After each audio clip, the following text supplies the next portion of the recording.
Hey guys, welcome back. I'm not even sure what episode number this is, but it will be in the title.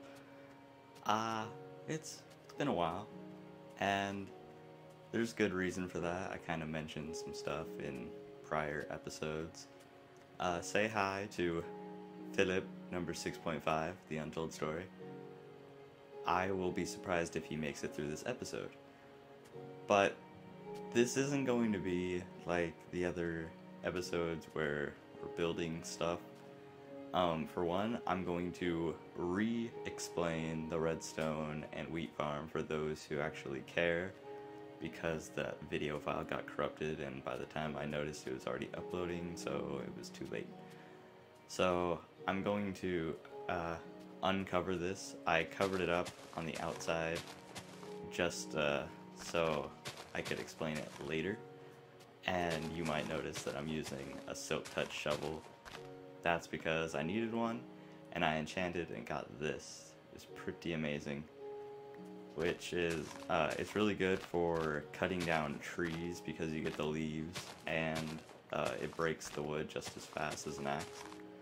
So that's pretty awesome. But yeah, I'm just going to quickly breeze over this, and just so I put the information out there, because last time it just kind of got breezed over. Okay, so starting from the bottom, now we're here. Starting from right here, you press the button, and judging on whether this lever is up or down, it's either gonna activate the left or the right for the wheat farm up there. Oh, you know what? Let me show that first. You guys haven't seen the wheat farm either, I forget. So there's the hoe on top just in case I trample the soil for whatever reason. And I also have the door because I need to come up here to replant. And there's an iron bar right here so I can walk across on both sides with ease.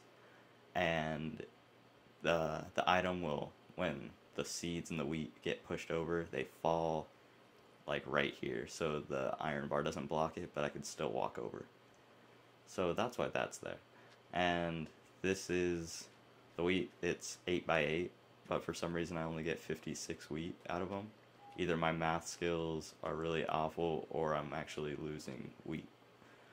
Either way, these pistons are holding back water, and the redstone down there delays the water enough to where it'll push all the wheat into the center. Sometimes one will get popped off on this row and it will land on that one, but if I press both to activate both sides, it's not a problem. You just have to activate them at different times because the entity cap will get demolished, and you'll basically only get one side because the seeds and the wheat add up to too much. Yeah, so I think that's it. The middle redstone torch is for the cactus farm, and the cactus come through this hole in the center.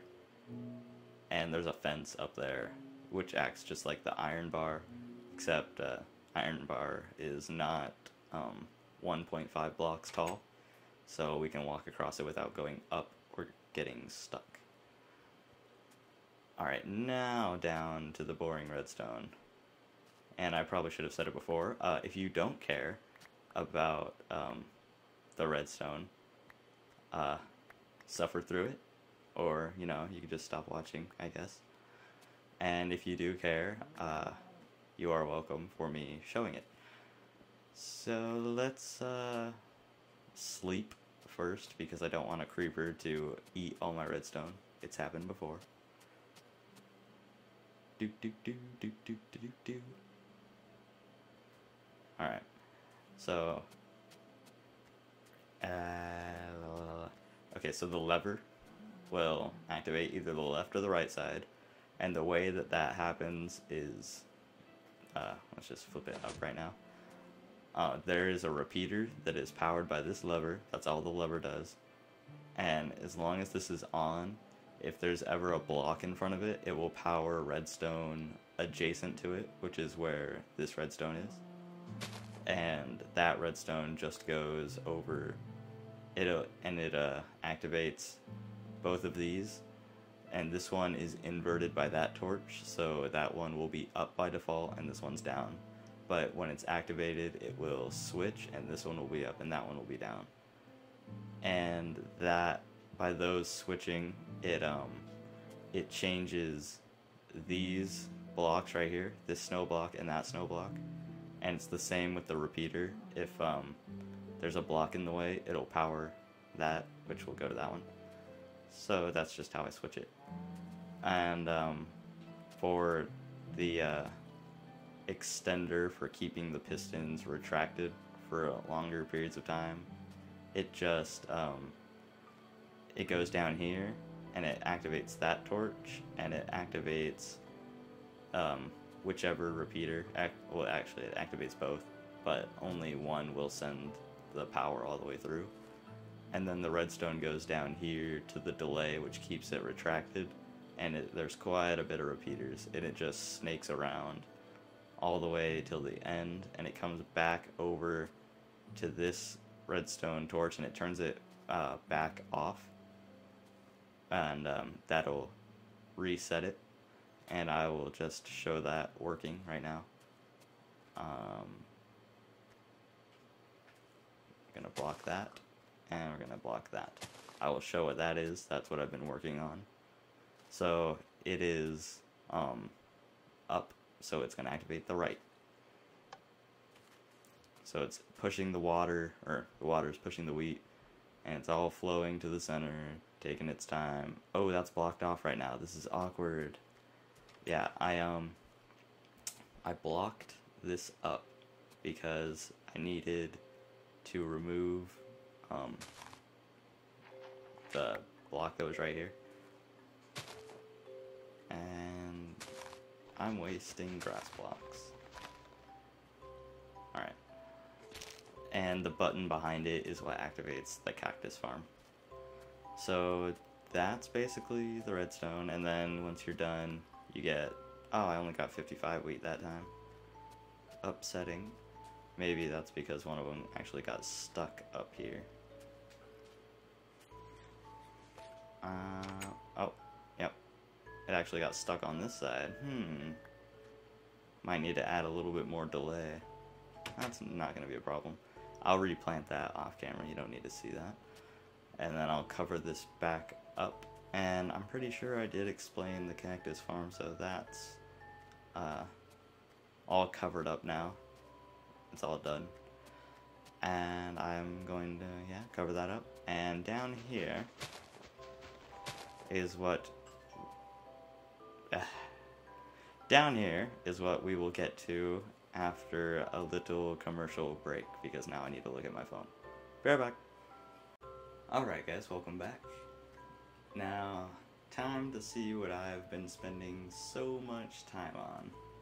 And let me just start by saying there's probably no good reason for this other than curiosity and kind of wanting to break the game just a little bit.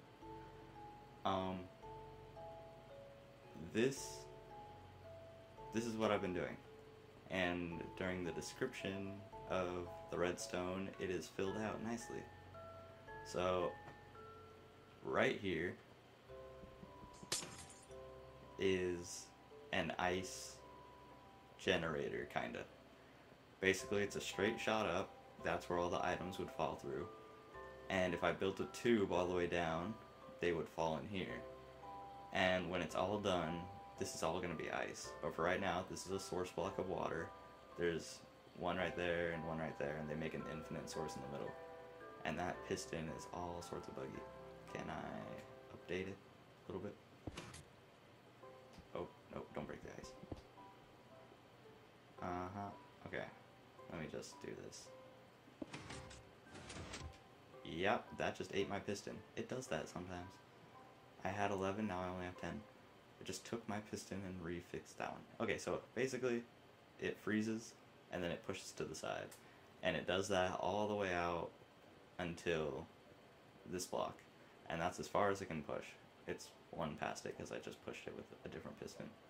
And then I manually manually take pistons and push it individually all the way down. And you can't even see the end because it's so far that it's not rendered. And way to go. Let me just push this so it can actually generate more and it won't be wasting it. So this is this is what I do. Wait, I've planned this out. Goes that way. And it breaks.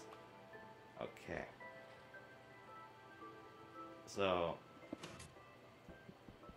basically I push it just like that, but I do that all the way down. We'll take a little minecart ride. And I have light in here, so I can see, but it's still dark enough to let things spawn in here. And there's some ice right there that I've still been moving. And keeps going. Have to push it manually all the way down. Let me just get out right here for a second. And these torches are spaced out where it's a torch, 2 spaces, torch, 2 spaces, and it will power, one torch will power right below it, and then one below it to the left and to the right. So they're spaced out to where a piston will be powered no matter where it's placed. And then we can run this. It's not like we haven't done it before. I used a lot of TNT on this, by the way. I did a time lapse of digging most of it out, but I stopped recording at this corner, I think. Yeah, so the ice got all the way down here, and then I had a piston in this corner pushing it to the side, but I've gotten enough ice to fill this corner out. So then this is basically what it's going to look like when it's all done. There's going to be ice, and then there's going to be water streams pushing all the items to this one central location.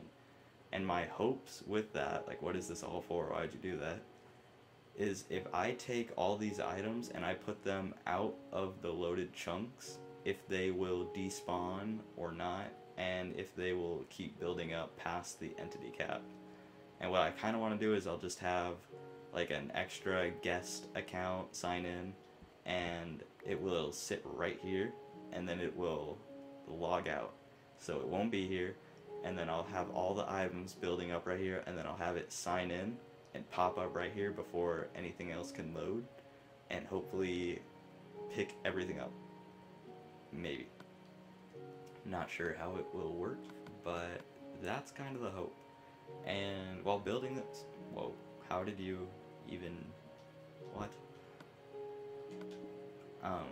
The hope with it was for that, and plus I just kind of wanted to move the items just because I can.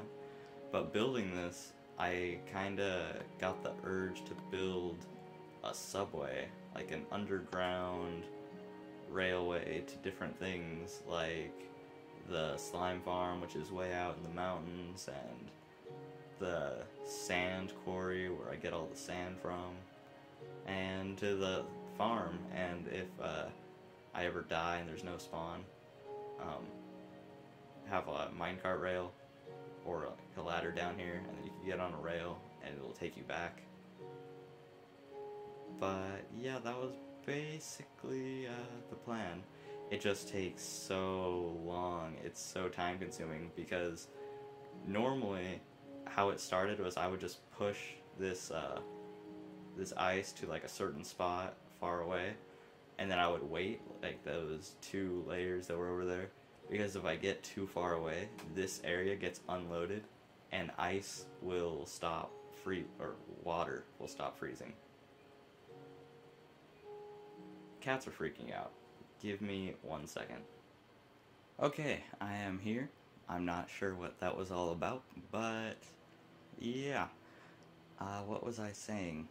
Water doesn't freeze because the chunks are unloaded. So basically, I can't just push a whole bunch over and then by the time I get to the end, another row's done. Because by the time I get to the end, there's only going to be about 1 block frozen because it hasn't been loaded the whole time, which is devastating, and it takes a lot. And basically, I wanted to have glass right here, so I could see the items flowing all the way there, and then I could have this railway. And I could light up the railway once it's all done, because the ice is going to be covered with water and it won't melt if it's covered. So it's dark and desolate right now, and you might be asking, if it's so dark, why isn't anything spawning? We're on peaceful.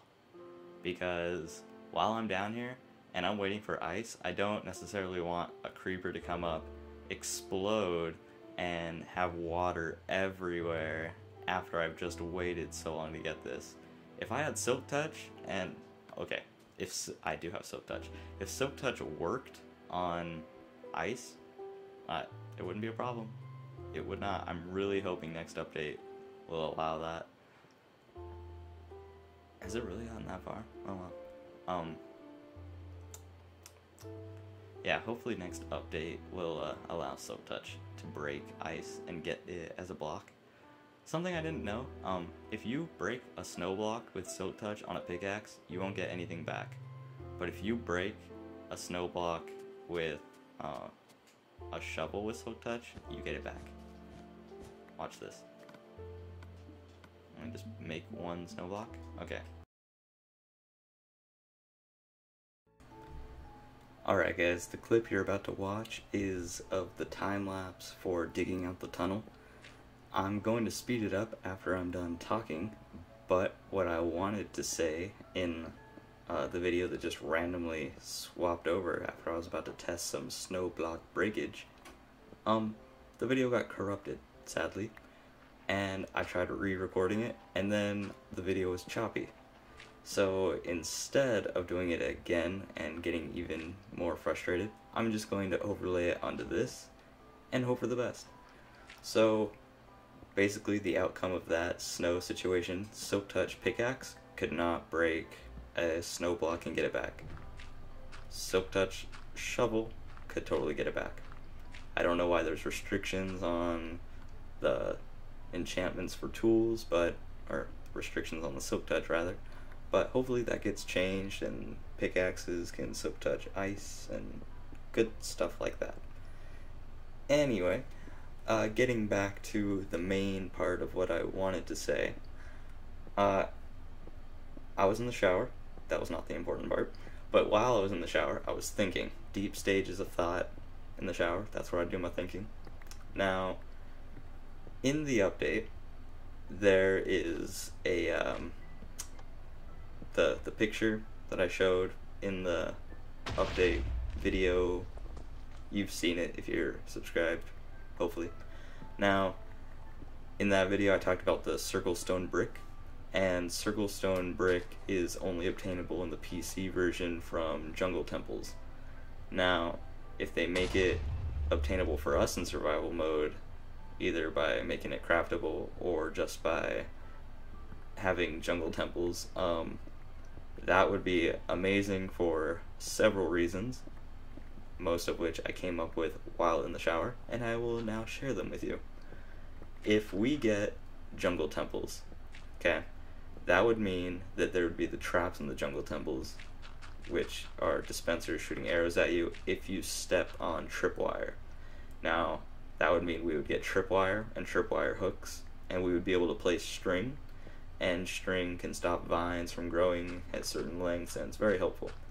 Now, if we also get jungle temples, why wouldn't we get desert temples, right? So, with desert temples, we would get chiseled sandstone. Another great building block, but there's a flaw with that. I'll get to it in a minute. There's also something that both these temples have in common, the loot. And some of the loot that you can get are emeralds. Now, if they add emeralds to the game, there's going to be emerald ore in extreme hills biomes, which would mean I'd have to make a new world for that as well, which would be sad. But that would also mean that we have emeralds for a building block and possibly villager trading. Now, if we get villager trading, that would mean we would have villager breeding. And if we had villager breeding, that would mean that we would get iron golem farms. And if we have villager breeding, we would also have the different types of villagers, along with the trading, like the blacksmith and the priest and the farmer. We already have the farmer, but we could actually trade with him. And that would be amazing. The only flaws with that are a few weeks ago when 4J posted a different picture. They had a sandstone castle in the tutorial world. Now, in that picture, the sandstone appeared to be very smooth, like chiseled sandstone. So people were questioning that, but they said it wasn't chiseled sandstone. So that makes me think, if it wasn't chiseled sandstone in that picture, and it was an option, why wouldn't it be chiseled sandstone? So it's probably not an option, which is why they didn't use it. So that would mean no desert temple, which is unfortunate because that most likely means no jungle temple and no tripwire, and everything in my theory just spontaneously combusted. Unfortunate, but most likely to happen. But there's plenty of updates to come, so there's nothing to really worry about. So yeah, that was my rant on the possible features that we most likely won't get. I'm so happy that I finally got to share it with you. It's only the 4th time I've been repeating myself. The first time was in the shower. Yep. But I'm going to start speeding up this time lapse, because it's not a time lapse unless it's sped up. Gonna add a little music in there for you, for your own personal enjoyment, and a Siri question at the end. So, thanks for watching, guys.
How much wood would a woodchuck chuck if a woodchuck could chuck wood? A so-called woodchuck, correctly speaking, a groundhog woodchuck, that is, throw as much as the woodchuck in question was physically able to chuck. But if woodchucks in general had the capability, and, presumably, the motivation, to chuck wood. I can't even disagree with anything anymore. Nope.